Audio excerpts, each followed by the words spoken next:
आज रोड्स पर टाटा सिएरा की वापसी ने एक बार फिर हलचल मचा दी है, लेकिन इस लेजेंड की कहानी में एक अधूरा पन्ना है। क्या आपने कभी सोचा है कि जो कार आज टाटा मोटर्स की ताकत बनकर लौटी है, उसे आखिर 90 के दशक में क्यों बंद किया गया? वो क्या मजबूरी थी जिसने अपने समय से आगे चलने वाली इस कार का सफर अचानक रोक दिया?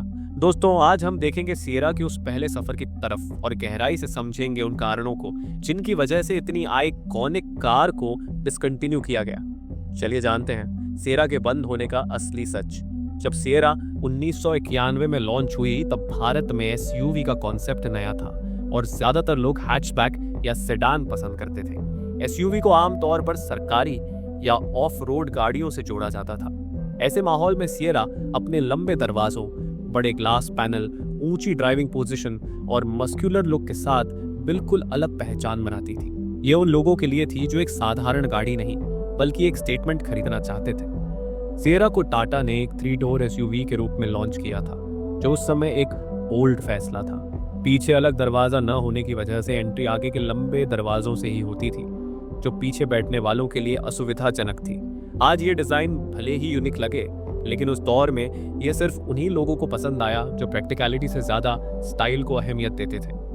इंजन की बात करें तो शुरुआती टाटा सिएरा में 2.0 लीटर का डीजल इंजन मिलता था, जो करीब 63 bhp की पावर जनरेट करता था। आज के हिसाब से यह आंकड़ा भले ही बहुत कम लगे, लेकिन 90 के दशक की शुरुआत में इसे एक भरोसेमंद और पर्याप्त पावर माना जाता था, खासकर लंबी दूरी और खराब सड़कों के लिए। यह इंजन हाई स्पीड के लिए नहीं बल्कि टिकाऊपन और टॉर्क पर फोकस करता था। हालांकि समय के साथ इसमें कुछ मैकेनिकल कमियां भी सामने आने लगी, जैसे ज्यादा वाइब्रेशन, इंजन नॉइज और मेंटेनेंस पर खास ध्यान देने की जरूरत। बाद में टाटा ने इसमें टर्बो डीजल वेरिएंट भी पेश किया, जिससे पावर और ड्राइविंग एक्सपीरियंस में थोड़ी सुधार आया, लेकिन फिर भी यह स्मूथनेस और रिफाइनमेंट के मामले में अपने कुछ प्रतिद्वंद्वियों से पीछे ही रह गई। यही से सिएरा की सबसे बड़ी चुनौती शुरू होती है। जैसे जैसे समय बदला, भारतीय कार खरीदारों की सोच भी बदलने लगी। लोग सिर्फ स्टाइल नहीं बल्कि प्रैक्टिकलिटी ढूंढने लगे। परिवार बढ़ने लगे और 5 डोर कारों की डिमांड तेजी से बढ़ी। ऐसे में एक 3 डोर एसयूवी, चाहे कितनी भी स्टाइलिश क्यों ना हो, आम ग्राहक के लिए असुविधाजनक साबित होने लगी। केबिन भी समय के साथ पुराना लगने लगा।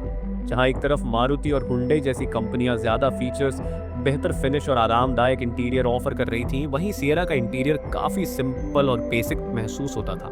केबिन का डिजाइन फंक्शनल तो था, लेकिन उसमें वो प्रीमियम फील नहीं थी जिसकी उम्मीद लोग इतनी महंगी गाड़ी से करने लगे थे।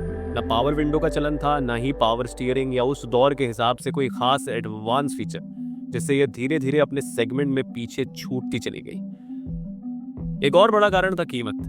टाटा सिएरा उस समय बिल्कुल भी सस्ती कार नहीं थी। 1990 के दशक की शुरुआत में इसकी एक्स शोरूम कीमत लगभग 6 से 7 लाख रुपए के आसपास थी, जो उस दौर में एक बहुत बड़ी रकम मानी जाती थी।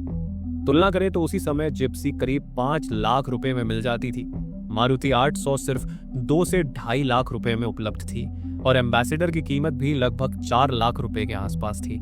यहाँ तक कि बाद में आई टाटा सूमो जैसी बड़ी और ज्यादा प्रैक्टिकल गाड़ी की सस्ती पड़ती थी।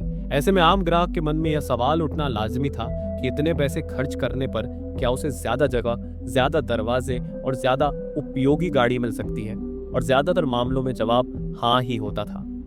90 के दशक के आखिर तक टाटा मोटर्स खुद भी एक बड़े बदलाव के दौर से गुजर रही थी। कंपनी समझ चुकी थी कि भविष्य में टिके रहने के लिए उसे लिमिटेड अपील गाड़ियों से ज्यादा मास मार्केट पर ध्यान देना होगा। इसी वजह से टाटा का फोकस अब उन गाड़ियों पर शिफ्ट हो चुका था जो बड़ी संख्या में बिक सके। इंडिका, सूमो और बाद में सफारी जैसे मॉडल्स पर ज्यादा निवेश और ध्यान दिया जा रहा था, क्योंकि ये गाड़ियां आम भारतीय ग्राहकों की जरूरतों को बेहतर तरीके से पूरा कर रही थी और कंपनी को लगातार स्थिर कमाई दे रही थी। सिएरा एक नीश प्रोडक्ट बन चुकी थी। ये उन लोगों के लिए थी जो भीड़ से अलग कुछ चलाना चाहते थे और जिनके लिए स्टाइल और अलग पहचान ज्यादा मायने रखती थी। लेकिन ऐसे ग्राहक भारतीय बाजार में हमेशा बहुत सीमित संख्या में ही होते हैं। किसी भी ऑटोमोबाइल कंपनी के लिए यह जरूरी होता है कि वह अपने सीमित संसाधन, समय और निवेश उन प्रोडक्ट्स पर लगाए जो बड़ी संख्या में बिक सकें और लंबे समय तक मुनाफा दे सकें। ऐसे में सिएरा जैसी नीश गाड़ी का टिके रहना मुश्किल होता चला गया।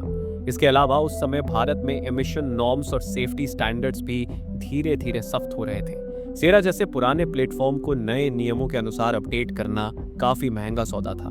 जब बिक्री पहले ही कम हो तो ऐसी भारी इन्वेस्टमेंट को जस्टिफाई करना मुश्किल हो जाता है। यही वजह थी कि 2000 के आसपास टाटा मोटर्स ने चुपचाप सिएरा का प्रोडक्शन बंद कर दिया। कोई बड़ा ऐलान नहीं हुआ, कोई फेयरवेल एडिशन नहीं आया, बस एक आइकॉनिक कार इतिहास के पन्नों में चली गई। लेकिन दिलचस्प बात यह है कि सिएरा कभी लोगों के दिलों से गई ही नहीं।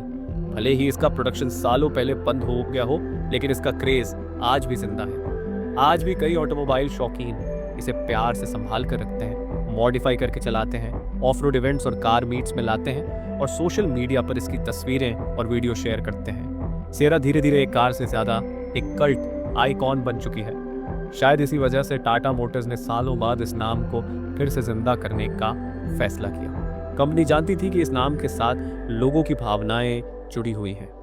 इस बार नई टाटा सिएरा एक मॉडर्न 5 डोर एसयूवी के रूप में आ रही है, जिसमें आज के ग्राहकों की जरूरतों के हिसाब से लेटेस्ट टेक्नोलॉजी, बेहतर सेफ्टी और ज्यादा प्रैक्टिकलिटी दी जाएगी।